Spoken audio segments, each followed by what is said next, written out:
20년도 새해 첫날 쉬지도 못하고 또 나와서 수요 성경 공부하게 됐는데 이것이 또 귀찮은 일 또는 힘든 일, 지겨운 일이 아니라 하나님을 알아가는 일이기에 가장 기쁜 일, 또 기대가 되는 일이 되었으면 좋겠고, 이 수요 성경 공부를 통해서 성경을 바로 알고 또 성경을 바로 아는 것을 통하여서 하나님을 바로 믿을 수 있는 그런 우리가 되었으면 좋겠습니다. 우리가 이 땅에서 가장 얻을 수 있는 큰 복이 무엇인가 라고 했을 때 좋은 오락기, 좋은 옷, 좋은 것을 먹는 것, 입는 것, 이런 것에서 찾는 것이 아니라 하나님이 어떠한 분이신지를 아는 것, 그것이 우리에게 가장 큰 복이라는 사실들을 잊지 말고 부지런히 성경 말씀을 통해서 하나님을 알고, 그리고 그 하나님께서 실제 나의 삶에서 어떻게 역사하시고 우리의 삶을 통해서 또 우리의 사회 속에서, 우리의 교회 속에서, 우리 나라 속에서, 세계 속에서 어떻게 역사하시는지를 경험함으로 하나님이 얼마나 위대하시고 선하시고 아름다우신지를 잘 깨달을 수 있는 저와 여러분이 되시기를 주님의 이름으로 부탁을 드리겠습니다.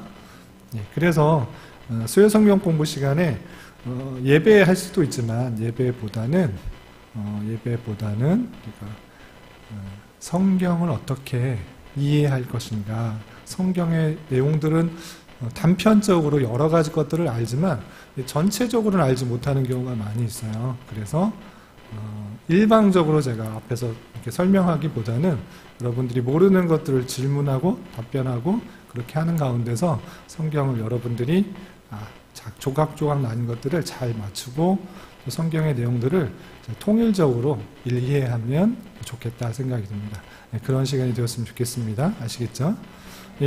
교환이 있는데 4페이지가 있습니다. 4페이지 이거 하나하나 자세하게 설명하면 한도 끝도 없어요.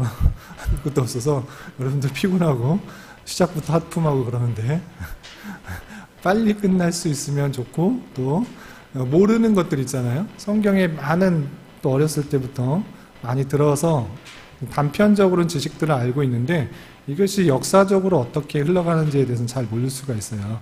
그래서 그것들, 조각난 것들을 좀 꿰어 맞히는 처음 시간이 되었으면 좋겠습니다. 그래서 오늘은 성경 역사를 전체적으로 한번 쭉 훑을 거예요. 자세하게 훑으면 한도 끝도 없고, 개략적으로만 훑고 그것이 이제 세계적인 역사와 또 우리나라 역사와 어떤 연관이 있는지, 시대적으로 어떻게 배치되는지 그것들을 한번 살펴보는 시간을 갖도록 하겠습니다. 그걸 짧게 갖고 여러분들이 궁금한 것들을 또 묻고 답하고 또 정리하는 그런 시간을 갖도록 하겠습니다. 1페이지 보시면 성경 역사의 시대 구분 이렇게 되어 있습니다. 성경이 66권 되어 있는데 성경 역사가 창세기부터 요한계시록까지 몇천 년이나 될 것 같아요?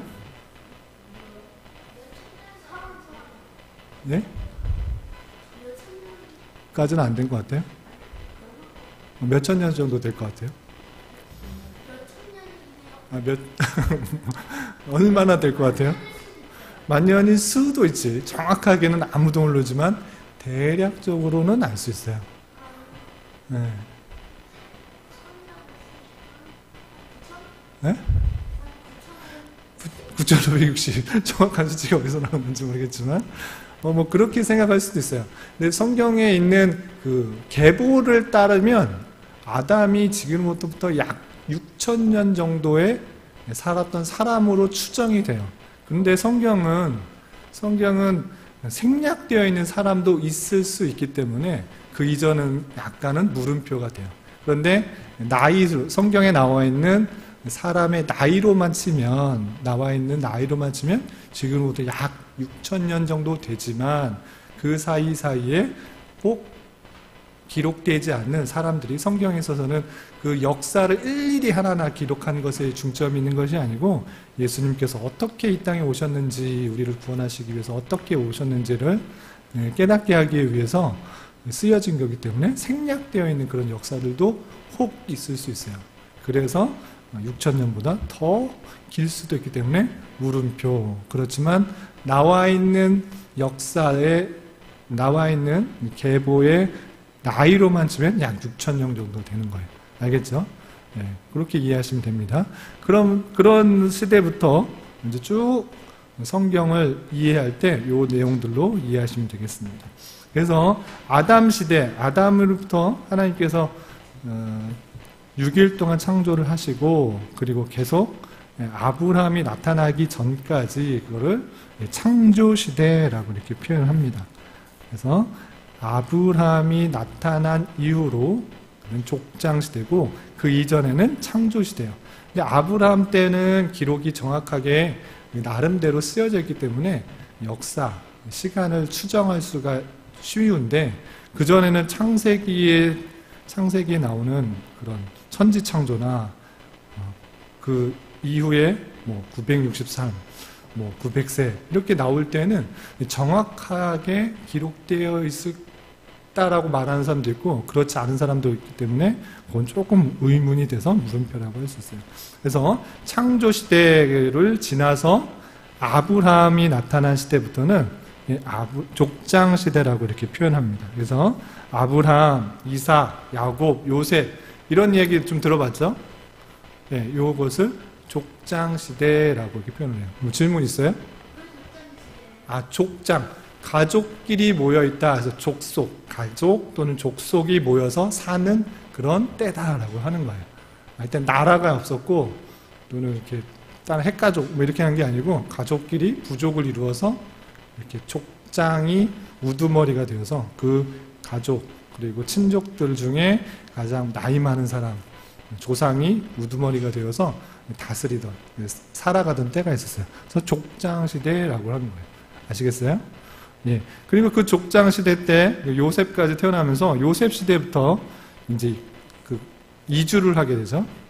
예, 요셉 시대 이후에 그 12아들이 애굽으로 이주하게 되는 그런 사건이 있었습니다. 그래서 애굽에서 약 400년 동안 살고 모세가 태어난 이후로부터 이제 하나님의 약속하신 땅 가나안 땅으로 다시 돌아가는 일이 있습니다. 그래서 그것이 출애굽 시대예요. 출애굽 시대. 그것이 BC 1805년부터 1406년 정도 이렇게 되는데 이때는 출애굽해서 다시 그 애굽에서 있었던 시대와 출애굽하던 시대를 출애굽 시대 이렇게 표현을 합니다. 그리고 이제 출애굽하고 나서 하나님께서 약속하신 가나안 땅으로 들어가는 시대가 있잖아요. 그래서 가나안 정복하는 것 그리고 그 정복하는 과정 속에서 많은 사람들을 또 죽이고 그리고 각 지파별로 가나안 땅을 나누어주는 분배를 하는 그런 일이 있습니다. 그것이 여호수아에서 나오는데 그 시대를 정복시대라고 해요. 정복시대, 가나안 땅에 정복하는 시대 아시겠죠? 그리고 정복하고 나서는 이제 여호수아가 죽었어요. 여호수아가 죽은 이후에는 누가 다스렸을까요? 이스라엘을? 어가 다스렸나요? 생각날 듯 안 나네. 시온은 알아요? 사울이 다스렸어요. 사울이 다스리기 전 사울은 왕이잖아요. 아주 비슷했는데 사울랑 초대왕인데 사울하고 바울은 갑자기 또 신약으로 또 이런 것을 제가 걱정이 돼서 이런 걸 하는 거예요. 사울 다음에 갑자기 바울이 됐어요. 예? 예. 사울이 나오기 전에 이스라엘을 다스렸던 사람들은 예? 사무엘, 비슷했어요. 사무엘도 맞는데 사무엘이 활동하시던 시대를 사사 시대라고 해요. 여기 써 있는데 사사. 정복 시대 다음에 사사 시대. 요 교환에 다 있는 답이 다 있는데 예, 사사 시대. 사사 시대는 왕도 아니고 또 모세나 여호수아 같은 그런 큰 통치자의 능력을 갖고 있는 나라 전체를 다스리는 그런 능력을 갖고 있는 지도자가 없었기 때문에 사사라고 하는 그 사람들이 각 지파와 그 옆 지파들을 다스렸어요. 특별히 이웃 나라부터 공격을 받았을 때 사사라는 사람이 그 이스라엘 사람들을 지켜주고 삼손도 있고 이사갈도 있고. 사사는 직분의 이름이에요. 왕이 아닌, 또 선지자가 아닌 사사라는 그런 직분이 있었어요. 약간 달라요. 선지자는 하나님의 말씀을 주로 전하는 사람이고, 사사는 나라까지, 이스라엘 백성들도 통치하는 그런 개념이에요. 네, 알겠죠? 네. 그래서 말씀도 전할 뿐만 아니라 또 나라를 지켜주는 그 족속, 그 부족, 그 지파를 지켜주는 그런 역할들을 했던 사람을 특별히 사사라고 해요. 그래서 마지막 사사는 삼손 이렇게 이해하시면 되겠습니다. 그리고 그 삼손 때 또 사무엘 선지자가 활동했는데, 사무엘이 마지막 사사가 죽고 나자 아까 말했던 왕을 세우게 되죠. 초대 왕이 누구였어요? 네, 이제 사울이 나왔어요. 드디어 나왔어요. 사울. 바울 아니고 사울. 예. 사울하고 바울은 신약시대 사람이에요. 예. 혹시 몰라. 바울이라는 사람이 있어. 예. 사울이 왕이 됐고, 그 다음, 사울 다음에 두 번째 왕이 누구였어요? 다윗. 세 번째 왕은? 솔로몬. 그 다음 왕은? 여호수아. 갑자기 또 여호수아. 정복시대 넘었어. 예? 여호수아? 르호보암. 예, 르호보암. 예, 르호보암. 근데 르호보암 때는 나라가 둘로 나눠졌어요. 북이스라엘과 남유다로. 들어봤죠? 예.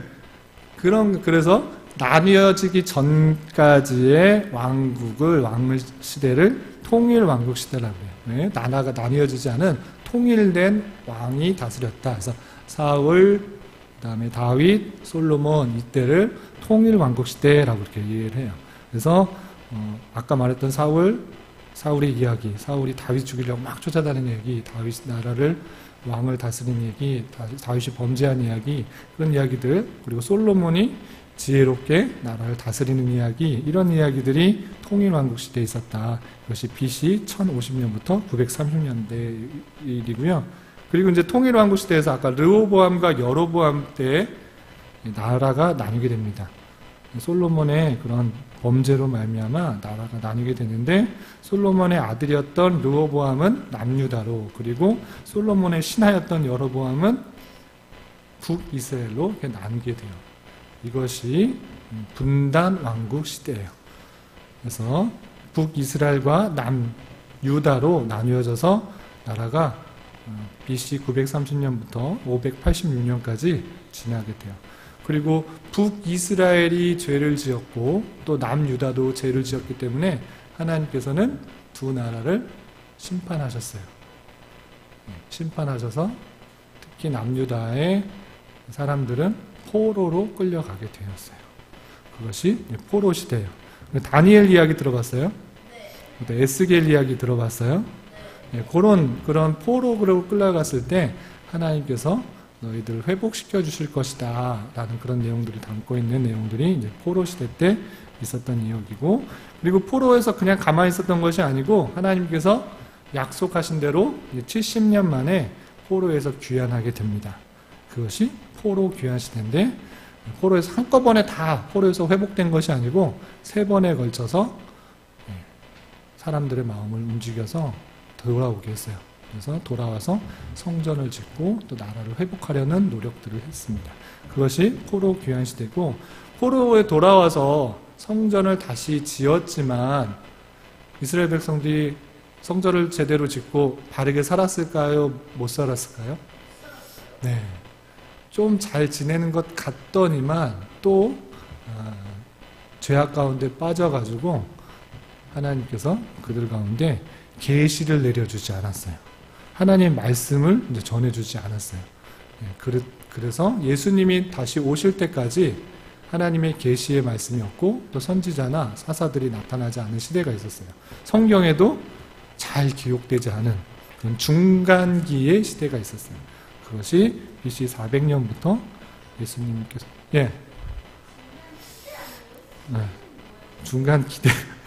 중간기 또는 중간시대 이렇게 하면, 중간기대는 없는, 잘못 쓴 거 오타네요. 중간기대. 오타 나오면 되게 좋아요.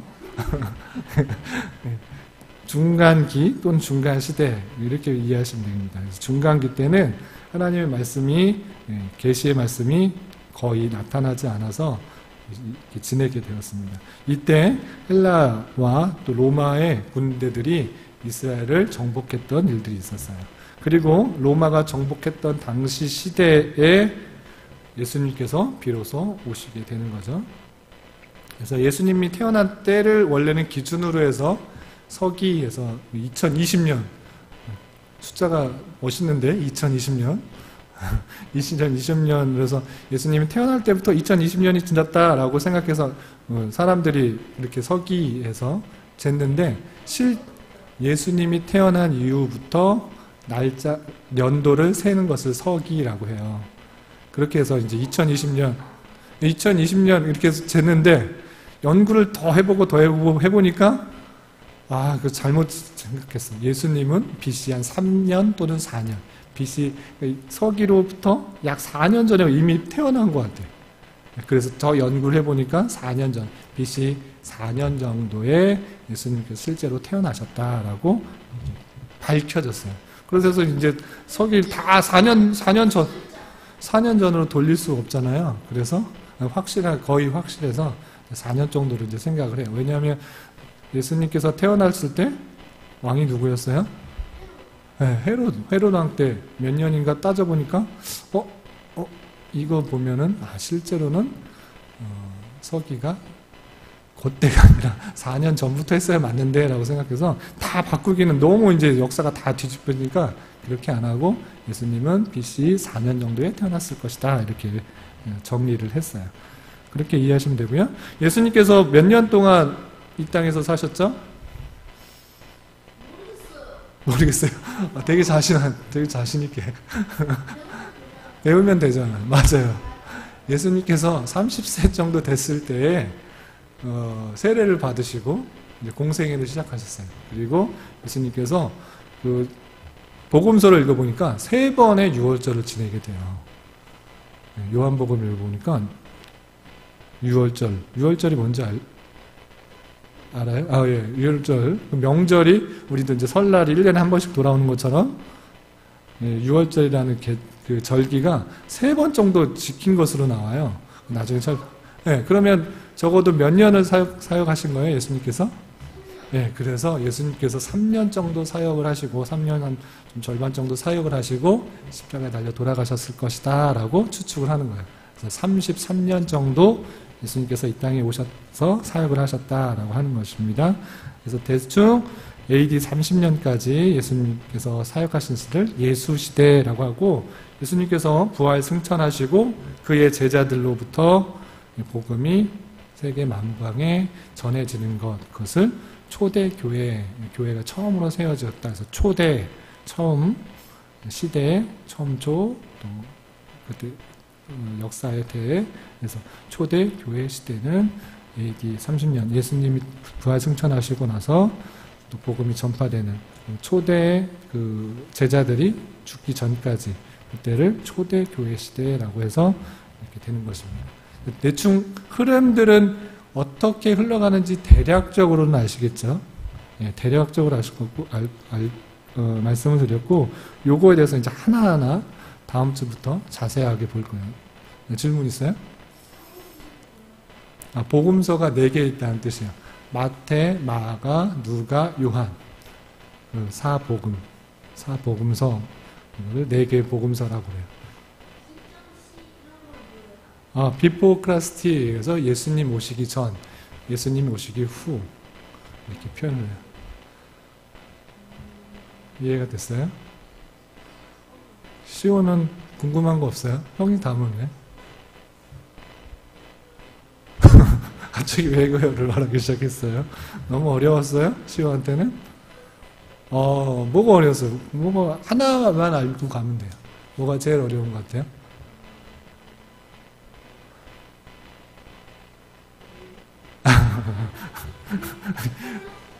요 시대를 크게 창조시대, 창조하고 나서 아브라함 전까지를 창조, 그리고 족장시대, 출애굽시대, 정복시대, 사사시대, 통일한국시대, 분열왕국시대, 포로시대, 포로기한시대, 중간시대, 예수시대, 초대교회시대 이런 흐름 가운데 성경이 쭉 쓰여져 있다라고 이해하시면 되겠습니다. 알겠죠? 그래서 사울 다음 왕이 바울이다 이렇게 말을 하면 안 돼요. 바울은 어느 시대일까요? 아 맞아요. 초대교회 시대 했던 사람이에요. 예. 너무 멀구만. 예, 바울의 그 히브리식 이름이 사울이죠. 그리고 이제 로마식으로 이제 전도 여행을 다닐 때 예, 불리기를 이제 사울이라고 하는 바울이 뭐 이렇게 불려서 사울하고 바울하고는 같은 이름이다 이렇게 생각하시면 됩니다. 예, 그렇게 이해하시면 되고요. 뒤에 넘겨보면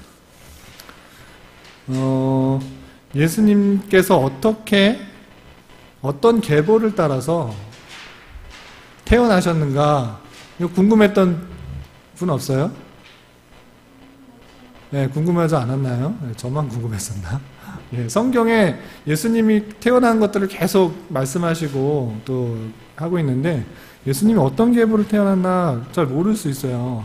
그런데 이것을 정리한 그런 분이 있어서 환경학자가 있어서 그것을 그대로 제가 옮겨서 적어 놓은 것입니다. 그래서 최초의 사람인 아담과 하와 그리고 그 세 번째 아들이었던 셋 그리고 셋을 통해서 에노스, 게남, 마할랄렛, 야렛, 에녹, 모드셀라, 라멕, 노아 그리고 노아의 아들 중에 셈을 족속에 따라서 네, 또 질문 있어요? 네. 아니죠. 제가 아까 말했잖아요.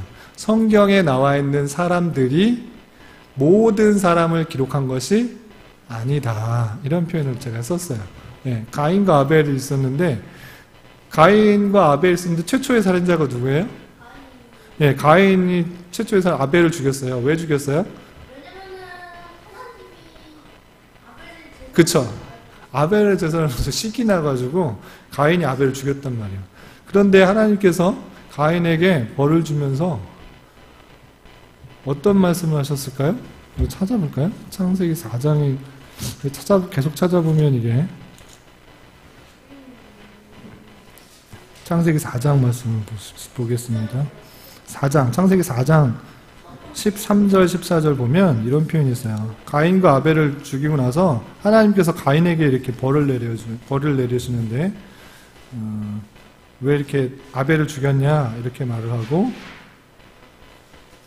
가인에게 12절에 보면 이런 저주를 받았어요. 4장 12절. 찾았으면 읽어보세요. 내가 거친 바라는 땅을 다시는 그 소욕을 내게 주지 아니할 것이요 너는 땅을 피하며 유리하는 자가 되리라. 13절 14절까지.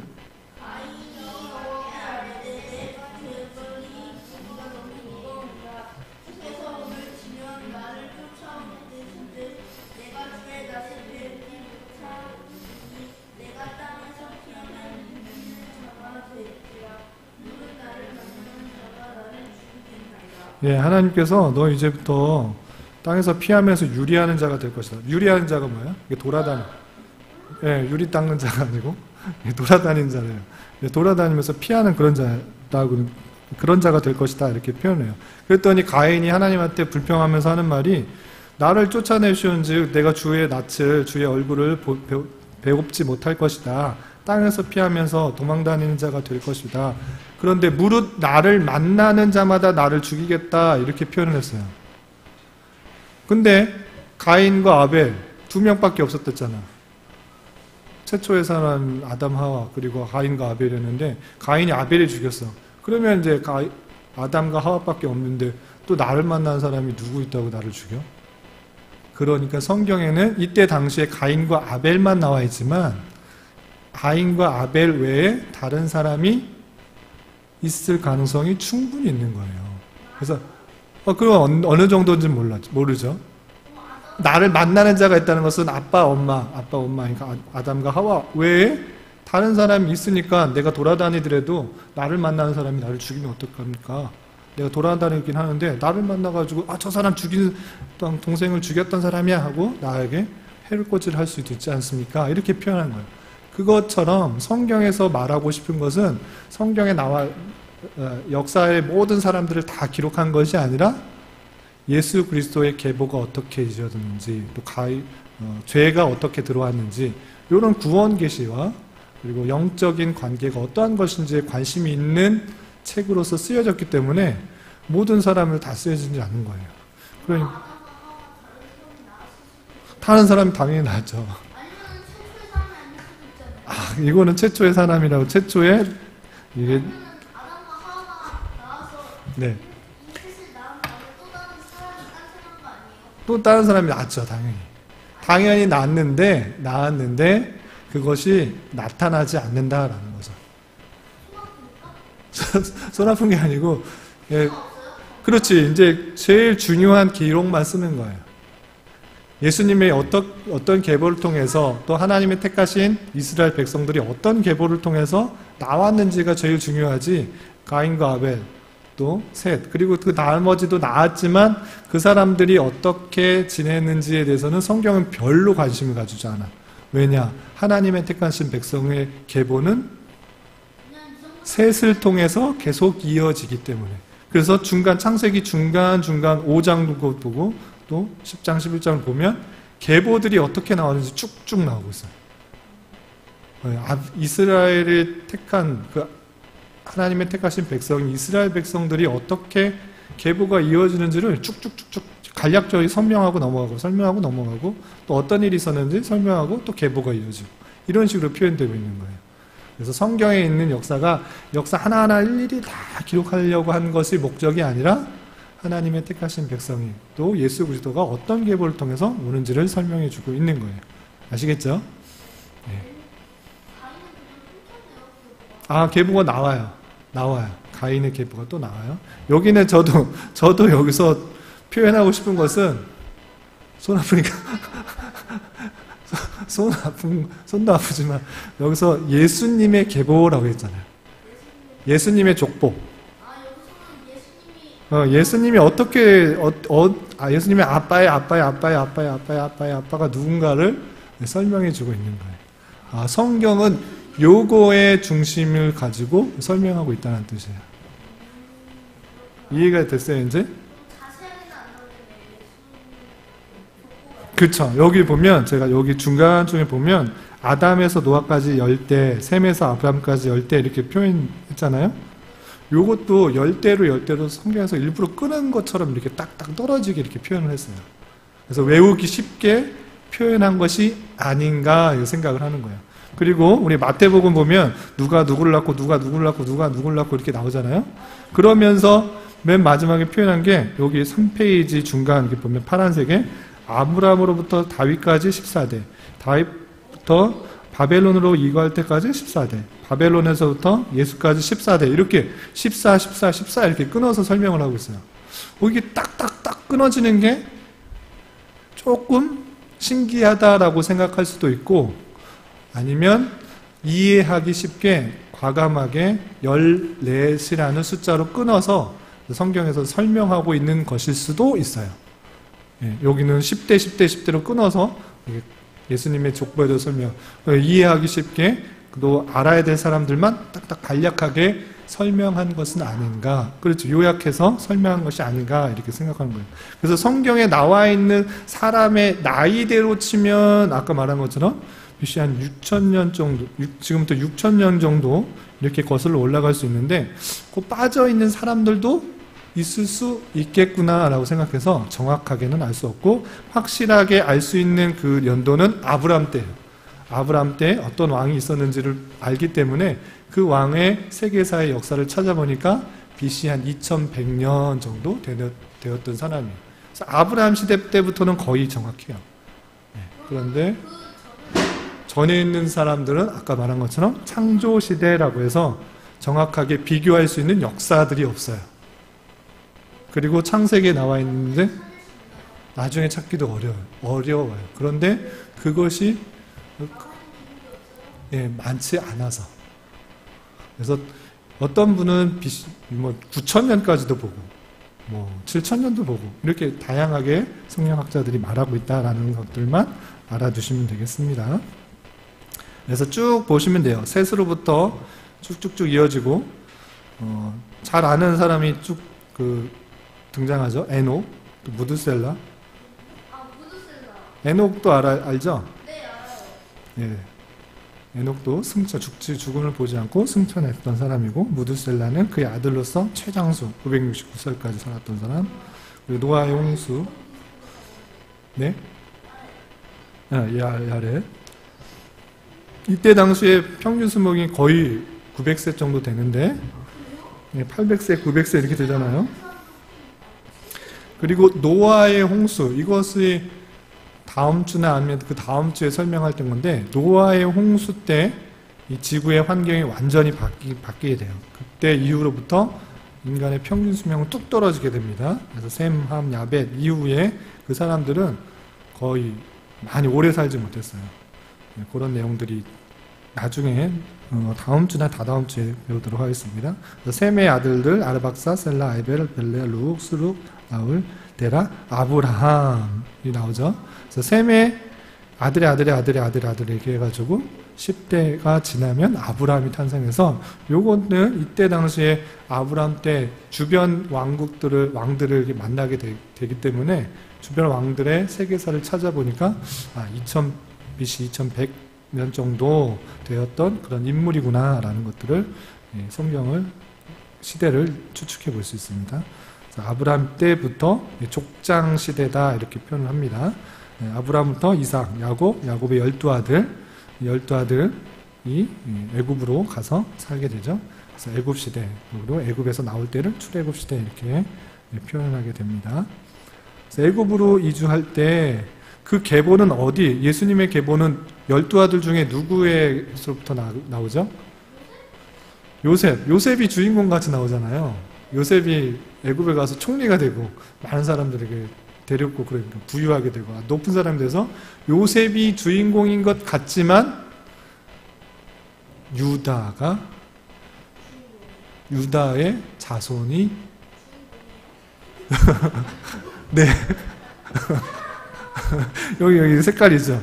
유다의 자손을 통해서 예수님이 탄생을 해요. 그것도 좀 알아둘 필요가 있어요. 야곱의 12아들 중에 엑스트라예요. 아주 중요한 엑스트라죠. 매우 중요하죠. 왜냐하면 요셉이 없었다면 이스라엘 자손들이 어쩌면 가나안 땅에서 굶어 죽을 수도 있었죠. 그렇지만 하나님의 섭리 가운데는 요셉을 애굽으로 이주시켜서 총리가 되게 하신 후에 이 야곱의 자손들, 이스라엘 자손들을 다 애굽에 살 수 있도록 했어요. 그리고 400년, 약 400년 동안 애굽에서 지내게 됐죠. 왜 400년 동안 거기서 지내게 됐을까요? 가나안 땅에서 그냥 빨리 한 20년이나 30년 요셉이 총리였을 때까지 그냥 있다가 요셉이 죽기 전에 딱 들어가면 되잖아요. 요셉이 죽으면은 나중에 요셉을 알지 못하는 왕이 와가지고 이스라엘 백성들에게 막 힘든 노동들 시켰잖아요. 하나님께서 왜 그러셨을까? 그냥 빨리 그냥 들어갔으면 좋았을 텐데.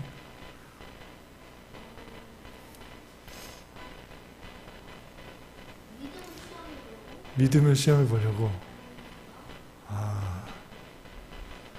그것도 나중에 배울 텐데 간단하게 설명하면 하나님께서는 이스라엘 백성들이 가나안 땅에 가도록 약속의 땅을 가도록 하는데 가나안 사람들의 죄가 관영할 때까지 기다리신 거예요. 제가 그냥 다 사람들을 죽일 수가 없고 그 백성들이 다 타락할 때까지 기다려서 타락할 때까지 기다렸어요.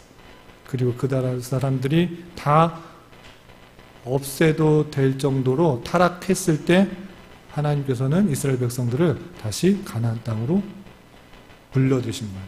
그래서 가나안 사람들이 너무너무 부패했기 때문에 하나님께서는 이스라엘 백성들에게 가나안 사람들을 어떻게 하라고 그랬어요? 여자는 살리라고 그랬어요? 모르겠어요. 시오. 여자는 살려두고 또 어린아이들은 살려두고 그리고 동물들 중에 아주 이렇게 튼튼한 거는 놔둬라 이렇게 말했을까요? 어떻게 그랬을까요? 다 죽이라고 그랬죠. 왜 그랬을까? 하나님 너무 잔인하다. 너무 잔인하지 않아요?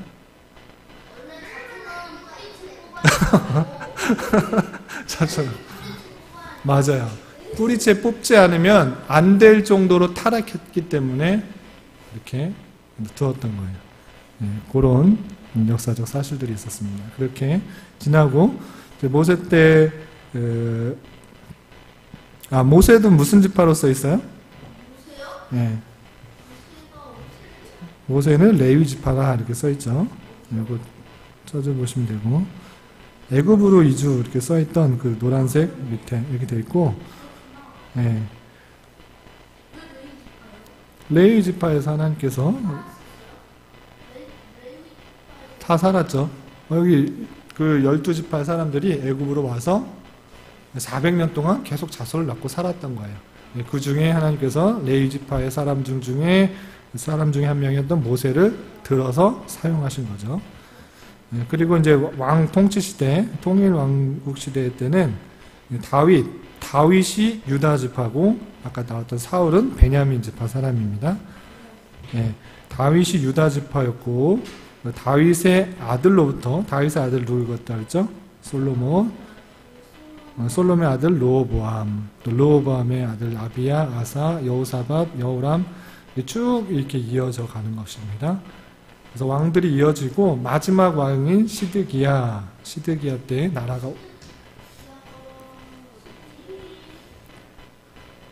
남유다의 마지막 왕 시드기야 이렇게 있죠. 시드기야.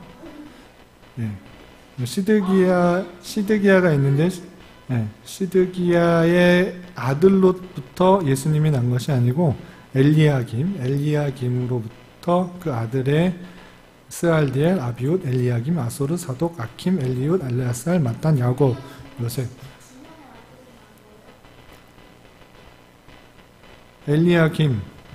엘리야김은 여러 아들이 있는 중에 이제 스알디엘을 통해서 이게 이어지게 되는 것입니다. 그래서 요셉의 아들, 이제 요셉이 또 2명이 나오죠. 구약시대에 야곱의 아들이었던 요셉이 있고, 신약시대에 예수님의 아버지 요셉이 있어요. 이것도 헷갈리기 쉽죠. 요셉의 아들을 통해서 동정녀 마리아, 결혼하기 전에 마리아를 통하여서 예수가 나고, 결혼하고 나서는 야고보, 요셉, 시몬, 유다 이렇게 더 예수님의 형제들이 나오게 됩니다. 또 요셉이 나오네요. 이렇게 그 흐름이 지나간다라는 사실들을 이제 이해하시면 되겠습니다. 혹시 궁금한 거 있어요? 없어요? 대충 이해가 돼요? 시오도 대충 이해가 돼요?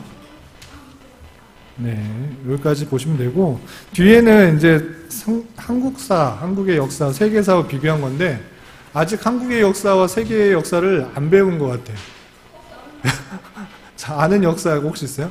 단군 이야기는 알죠? 단군 이야기만 알잖아요? 그것이 고조선 이야기인데, 그것이 BC 2333년, 이렇게 기록하고 있습니다. 그때는 언제였는가? 아까 아브라함 시대가 BC 2100년 정도 이렇게 했잖아요. 자, 고조선, 우리가 배우고 있는 고조선이 2333년이라고 하면 성경은 아브라함 때하고 좀 연관이 되는구나 이렇게 생각을 하면 돼요. 성경에 있는 거의 대부분은 고조선 때의 이야기다라고 비교를 하시면 되겠습니다. 예. 그거는 이제 창세기에 나오죠. 중동 지역에 나와 있는 그런 지역이에요. 여기 중동 지역은 지금 사우디아라비아, 이란 그쪽 지역. 네. 에덴 동산이 어떻게 되는가? 그것은 이제 좀 이따 배우게 될 노아의 홍수를 배우게 되면 이해가 돼요. 그리고 죄로 말미암아 아담과 하와가 에덴 동산에서 쫓겨나게 되잖아요. 그리고 나서 계속적으로 부패한 인간의 타락 때문에 하나님께서는 노아의 홍수로 심판을 하셨어요. 노아의 홍수 때 심판을 하시고 나서 단순하게 사람만 심판한 것이 아니라 이 세상 지구가 크게 변화되는 일이 있었습니다. 이때 이거 미리 말하면 안 되는데 시간이 너무 많이 가는데 공룡도 죽고 또 많은 것도 죽고 또 인간의 수명도 달라지고 성경 좀 보면 궁창 위에 물이 있고 궁창 아래 물이 있는데 궁창 위에 하늘 위에 물이 없어지고 또 지축이 바뀌어지고 이런 것들이 노아의 홍수 다음 주나 다다음 주가 될 것 같아요. 다음 주는 창세기에 대해서 배울 거고 그 다다음 주에 노아의 홍수 볼 건데 노아의 홍수 때 정말 이런 일이 있었는가 좀 더 배워보도록 하겠습니다. 그 세계사 중에 아는 세계사가 있어요? 한국사. 네. 네? 아수르 멸망. 그 성경의 역사상 나오죠. 네. 그건 성경 역사이기도 하고 세계사이기도 하죠. 네. 그 BC 640년에 아수르가 멸망하는 일이 있었습니다.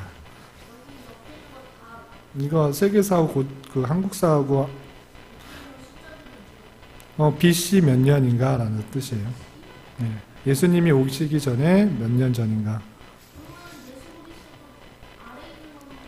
AD 예수님 이후. 네.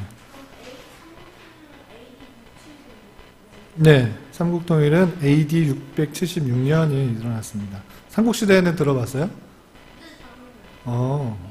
삼국통일 이런 것들이 일어났고 우리가 잘 아는 뭐 고려 건국, 임진왜란, 뭐 조선 건국 이건 한참 뒤입니다. 성경에서는 거의 BC고 BC 뭐 2000년 전, 1000년 전, 500년 전 이렇게 나오고 우리가 배웠던 그런 역사들은 거의 대부분 AD 500년, 600년, 700년 조선왕조도 뭐 1000년, 1400년 뭐 이렇게 이때 일어나는 일들이기 때문에 한참 뒤에 얘기해요. 알겠죠? 건국은 AD이긴 BC이긴 한데 또 이것도 이제 한참 차이가 있죠. 성경 역사하고는. 네. 거의 그 BC 뭐 50년, 30년, 10년 이때는 성경에서는 중간기로 해가지고 기록이 없어요. 아까 BC 400년 때부터 AD BC 4년까지는 중간시대라고 해가지고 거의 기록이 되어 있지 않은데 그때 일어났던 뭐 일들 중에 뭐 한국에서는 이런 일들이 있다라고 생각하시면 되겠습니다. 이해됐어요? 궁금한 거 있어요? 계속해서 이제 성경을 잘 알아서 성경을 읽을 때 바로 알고 제대로 믿어서 하나님의 역사, 하나님의 말씀이 그냥 단순히 무슨 동화책 읽듯이 또는 신화책 읽듯이 읽는 것이 아니라 정말 사실에 근거하고 얼마나 놀라운지를 깨닫고 그것이 이제 신앙으로 잘 자리 잡았으면 좋겠습니다. 우리가 믿는 성경은 아주 중요한 책이에요.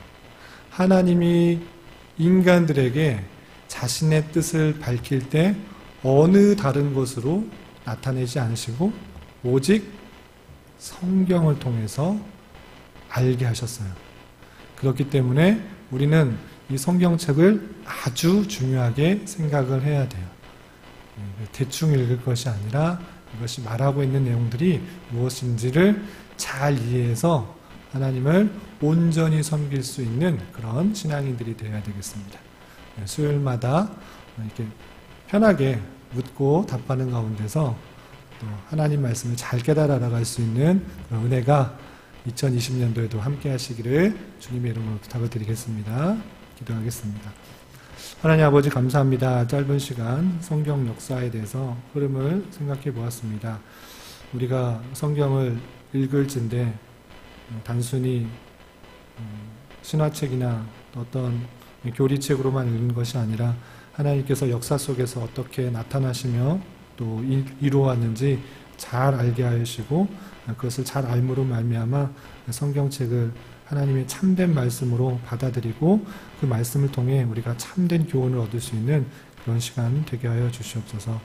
앞으로의 시간도 주님께서 함께 하여 주셔서 우리가 깨달아야 될 것을 잘 깨달아 알아가는 은혜를 허락하여 주시옵소서.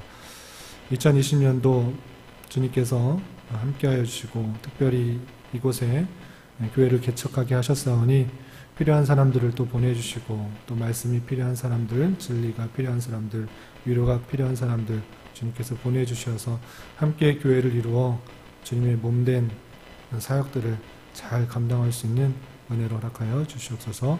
이 모든 말씀 예수님의 이름으로 감사히 기도드립니다.